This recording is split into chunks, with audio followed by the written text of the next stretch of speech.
Bonjour.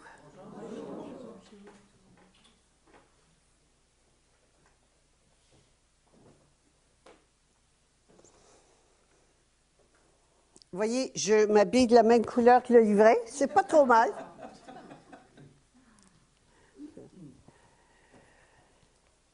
On s'est demandé, quand on a écrit ce livret, bonjour, est-ce qu'on fournit le sac à vomir avec?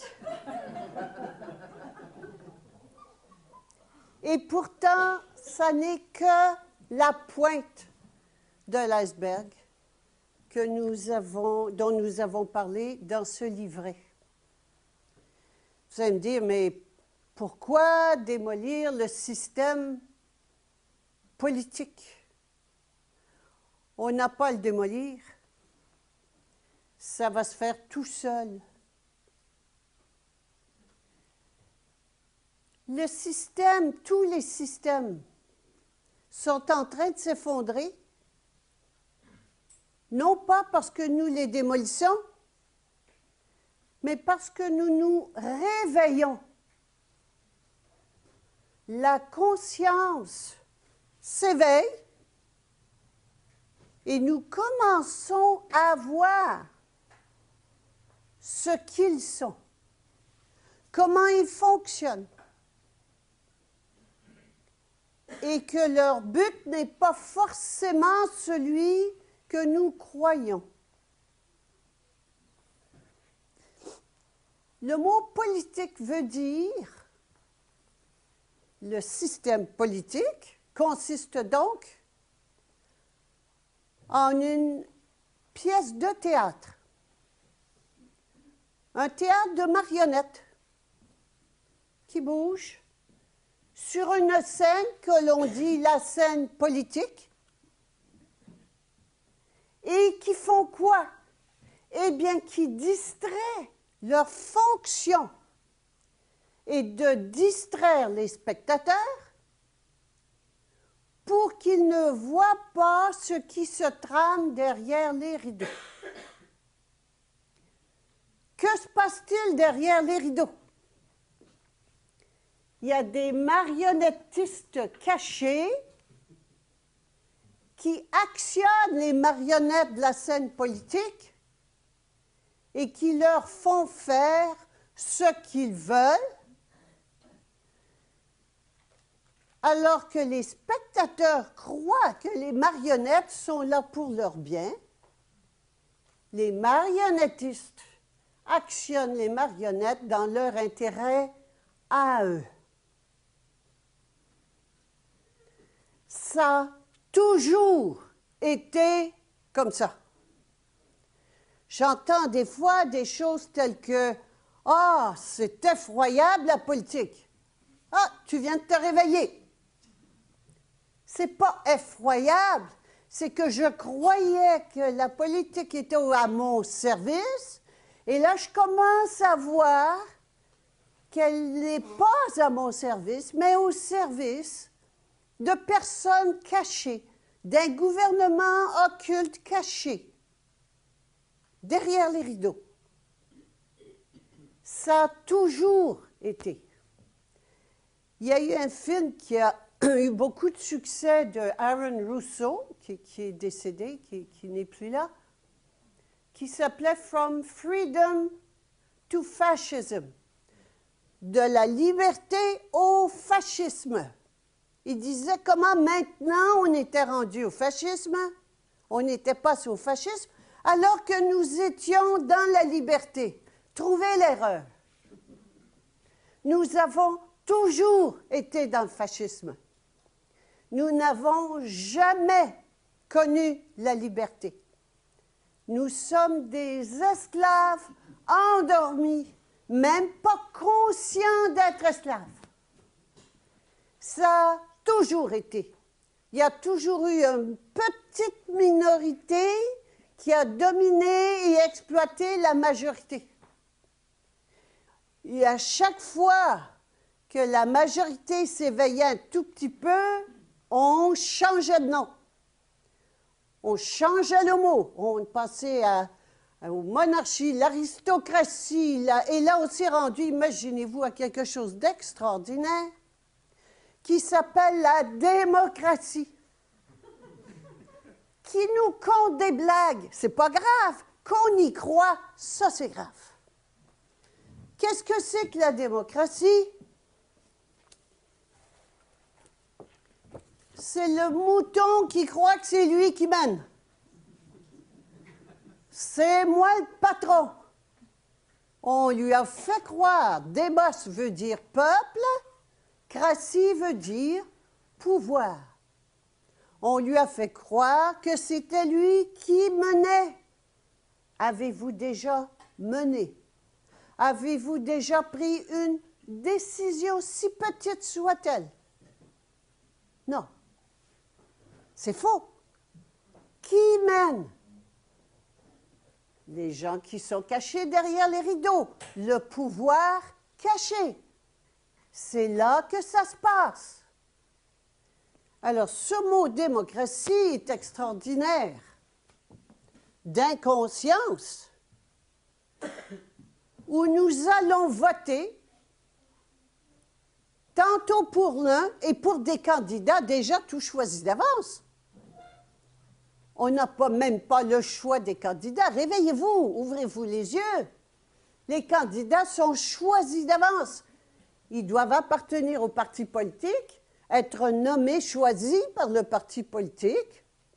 Et là, ils peuvent se présenter avec la grosse machine du parti derrière. Il n'y a pas de candidat qui n'ait pas été choisi.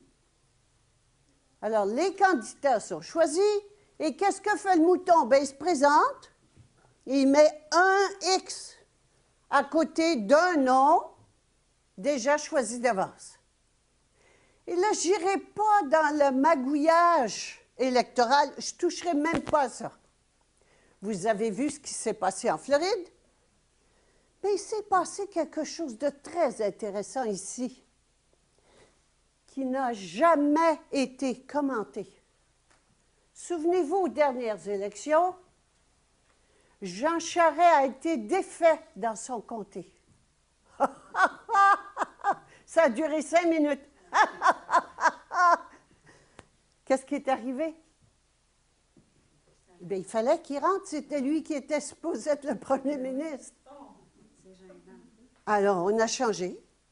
Puis on a dit, on a fait une erreur. Vous l'avez vu comme moi, vous n'êtes pas aveugle, vous suiviez les élections.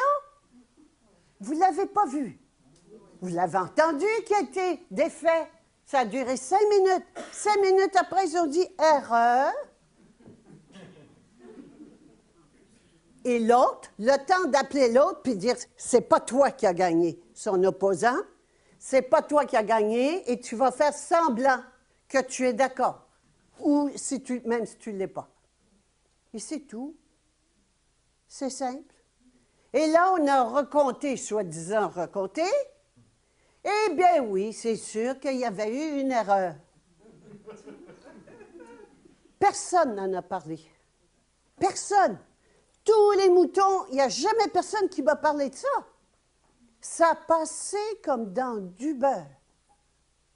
Il faut être endormi. Vous avez vu les élections de Bush, le frère de l'autre, en Floride. Bon, ça fait plus de bruit parce que c'est plus gros. On en a entendu parler, c'est sur Internet. Mais ici, là, à côté d'une demi-heure d'ici, ça s'est fait. Alors, c'est tout faux. Tout est faux. Le système, les politiciens, l'organisation, comment se fait-il que ce soit faux? Comment se fait-il que nous vivions dans le mensonge? Se pourrait-il que nous soyons dans le mensonge partout?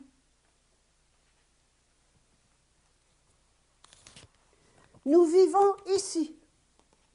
Voilà où nous sommes. Un monde d'illusions. On a oublié la réalité et on se prend pour de pauvres moutons qui vivent dans un monde d'illusions, illusions, mensonges, manipulations, tricherie, tromperie, c'est tout des synonymes. Voilà ce dans quoi nous vivons. Il y avait la conférence à Montréal dernièrement, il y avait Chopra, un dénommé Chopra, qui travaillait à Santé Canada et qui vient d'écrire un livre, Corrupted to the Core, corrompu jusqu'à la moelle des os. C'est loin la moelle des os, c'est très corrompu. La question est la suivante. Les moutons, le peuple commence à se réveiller, commence à voir ce qui se passe. Et qu'est-ce qu'on fait? Eh bien, on veut que ça change, que ça redevienne comme avant, que le gouvernement soit bon pour ses moutons, hein? Que le berger prenne soin de ses moutons. Est-ce que c'est possible? Ça, c'est très important. Tant que vous ne serez pas convaincu qu'il n'y a pas de retour possible en arrière, vous ne pourrez pas avancer vers autre chose. En ce moment, partout, tout ce que je vois, c'est combattre, faire des pétitions, dénoncer, protester, faire la guerre, tout est là. Tout l'arsenal guerrier, tout l'arsenal guerrier est en marche. Les moutons blancs qui étaient bien endormis commencent à se réveiller. Il y a de plus en plus de moutons noirs qui voient ce qui se passe. Et qu'est-ce qu'ils font? Bien, ils font la guerre. Ils font la guerre. Toute leur artillerie, donc, de guerre est mise en place. Quand vous faites la guerre, n'oubliez pas une chose. Quand vous faites la guerre, si vous voulez gagner, et en général, quand je fais la guerre, c'est pour gagner, assurez-vous que vous avez le plus gros fusil. Sinon, vous allez perdre, vous faire tuer. Or, qui a le plus gros fusil? L'argent. C'est les plus riches qui ont les gros fusils. C'est l'argent qui mène le monde. C'est l'argent qui est caché derrière les rideaux. Les banquiers de tout le monde, pas nos petits banquiers ici, là, pas votre directeur de banque locale, hein? Ce sont les banquiers qui mènent le monde, l'argent qui mène le monde, l'industrie, mais c'est tout le même monde, qui mène les politiciens par le bout du nez. Ça a toujours été. N'oubliez pas, ce n'est pas nouveau. Nous commençons à le voir. Qu'est-ce que ça me donne de rouspéter? Bien, ça donne des coups de bâton. Quand je proteste, quand je me bats, quand je fais des pétitions, je prends quoi? Je me prends des coups de bâton. Pourquoi? Bien parce que le mouton noir qui commence à désobéir au berger, tant qu'il est bien gentil, il va avoir des carottes, mais quand il est plus gentil, qu'il n'est plus soumis, hein, c'est bien ça, qu'il devient insoumis, eh bien, le berger envoie son chien policier derrière lui asséner quelques coups de bâton bien placés pour qu'il revienne docilement à la bergerie. Et c'est pour cela qu'il y a de construit des camps de concentration, qu'il y a de construit des fours crématoires, il y a même des guillotines, il y a des champs à perte de vue où on a installé des caveaux. Je ne sais pas où, l'autre jour, au lieu d'envoyer le vaccin, ils ont envoyé les coffins, Les cercueils. Ils se sont trompés. Ils ont envoyé les cercueils avant les vaccins. Commencez par les vaccins, puis les cercueils après. Ils se sont trompés dans la commande, dans la livraison. Mais c'est tout en place. Pourquoi? Bien parce que les moutons noirs qui s'éveillent à la réalité, et c'est ça la conscience qui monte, c'est commencer à voir, wow, autre chose que le premier plan, voir ce qu'il y a derrière. Et les moutons commencent à se réveiller, et qu'est-ce qu'ils font? Bien, ils deviennent des moutons noirs, et ils rouspètent. Eh bien, ceux qui rouspètent, on va s'en débarrasser. C'est normal. C'est ça que vous devez comprendre. Nous sommes des animaux. Et nous nous faisons traiter comme des animaux. Je vous invite à vous mettre dans la peau du berger. Un petit peu d'empathie, s'il vous plaît. Le berger, en ce moment, il a un troupeau de 7 milliards de moutons. Oh, c'est beaucoup de moutons à gérer. Quand le troupeau est trop gros, qu'est-ce qu'on fait?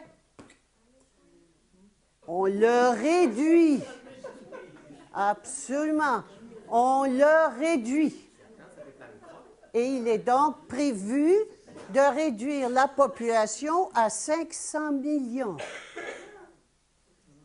Allez voir sur Internet, réduction de population, contrôle de population, c'est tout écrit, tout est là. Alors, il a besoin de réduire sa population. Maintenant, j'ai mes moutons sont là. Est-ce que je vais dire, bon, ben écoute, je garde ça, puis je tue ça? Ben non. Qu'est-ce qu'on fait quand on réduit le cheptel? On fait une sélection. Je garde quoi? Ben mes plus costauds, mes plus en forme, mes plus beaux, mes meilleurs géniteurs, mes meilleurs producteurs, et je me débarrasse des autres. Comment est-ce qu'on fait ça? Ben, il y a un outil qui est très facile, c'est la vaccination. Alors, vous pouvez comprendre le pourquoi de la vaccination actuelle. Alors, il y a deux problèmes. Moi, j'ai beaucoup d'empathie pour le berger. Pourquoi? Bien, parce que je suis tout et je suis le berger.